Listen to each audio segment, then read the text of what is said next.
देखिए यह एक प्रश्न है कि अंडर रूट 6 धन अंडर रूट 6 धन अंडर रूट 6 यह अनंत रूप से आगे जा रहा है, तो इसका जो मान है किस प्रकार से हम निकालेंगे। तो चलिए दोस्तों मैं आपको बताता हूँ कि इसका मान हम किस प्रकार से निकालेंगे।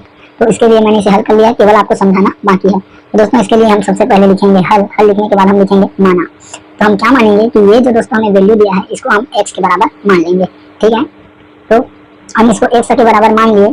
तो अब देखिए तब अगला जो स्टेप होगा वो x बराबर 6 धन x हो गया। 6 धन x क्यों हो गया, क्योंकि ये जो अंडर रूट 6 धन अंडर रूट 6 है इसे हमने क्या मान लिया है, x मान लिया है। तो इसीलिए दोस्तों हम यहाँ पर इस x को लिख दिए। उसके बाद हम क्या करेंगे दोस्तों, दोनों पक्षों का वर्ग करेंगे, ठीक है। दोनों पक्षों का क्या करेंगे, वर्ग करेंगे। यहाँ एक वर्ग लग गया, यहाँ एक वर्ग लग गया, दोनों पक्षों का वर्ग करेंगे। तो देखिए ये जो 2 है और इसकी घात 2 होती है, तो ये दोनों क्या हो जाएंगे, कट जाएगा। करनी और घात कट गया, तो इधर से जो घात 2 था वह हट गया।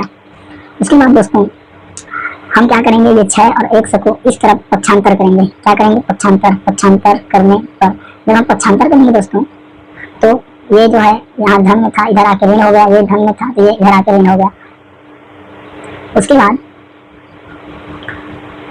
हमें एक समीकरण मिला जो कि इस प्रकार से है, यह एक समीकरण हमें प्राप्त हुआ। अब इस समीकरण में हम क्या करेंगे, इसमें मध्य पद को तोड़कर बनाएंगे। कैसे हल होगा, ये मध्य पद को तोड़कर, ठीक है। तो मध्य पद को तोड़ने का क्या तरीका है, देखो यहाँ पर जो डी है इसकी तुलना हम किससे करेंगे, इससे इसकी तुलना हम करेंगे व्यापक समीकरण ax² धन bx धन c बराबर 0 से करेंगे। तो जब हम इससे तुलना करेंगे तो दोस्तों हमारे पास a का मान 1 आएगा, b का मान ऋण 1 आएगा और c का मान ऋण 6 आएगा। तो इस प्रकार से जब हमें मान मिल जाएंगे, b का मान ऋण 1 और c का मान ऋण 6, ठीक है। तो देखिए जब हम तोड़ते हैं तो उन दोनों पदों को यदि हम गुणा करेंगे तो हमें ऋण 6 मिलेगा, और यदि हम उन दोनों पदों को जोड़े घटाएंगे तो b के बराबर हमें ऋण 1 मिलेगा। तो दोस्तों इस प्रकार से हमने 2 अंक ढूंढ लिए। ऋण 3 और 2 का गुणा करेंगे तो ऋण 6 मिलेगा, और ऋण 3 में धन 2 को जोड़ देंगे तो ऋण 1 मिल जाएगा।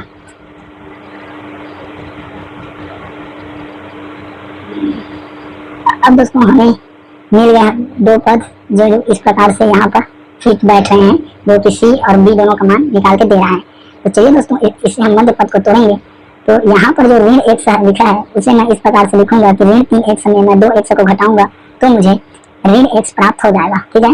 उसके बाद दोस्तों हम इसमें से x को कॉमन निकालेंगे और इसमें से 2 को कॉमन निकालेंगे, ठीक है। तो इस प्रकार से x कॉमन निकाले और 2 कॉमन निकाले तो x ऋण 3 अंदर में बचा।